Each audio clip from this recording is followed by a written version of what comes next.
এইদিকে ওইদিকে কি তাকাও? আজকে আমার বউ আসতেছে, ঘরটা সুন্দর করে পরিষ্কার করে রাখবা, কথাটা জানি মনে থাকে। ঠিক আছে ভাইয়া, ঠিক আছে। এটা বাসা না জঙ্গল? আমি তো এগুলো পরিষ্কার করতে পারবো না, ছাগলগুলারে দিয়েই করাবো। ভাইয়া, আমি ঘর ঝাড়ু দিলে কিছুই হবে না। আপনি জানেন মেয়েরা কেমন ছেলে পছন্দ করে? যে রান্না বান্না করতে পারে, ঘর গোছায় রাখতে পারে, ঘর পরিপাটি করে রাখতে পারে, এমন ছেলেই তো মেয়েদের পছন্দ।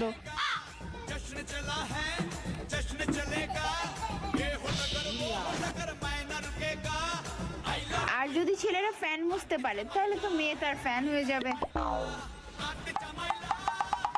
আর যদি ছেলেরা বিছনা গুছাইতে পারে তাহলে তো মেয়েরা পুরাই।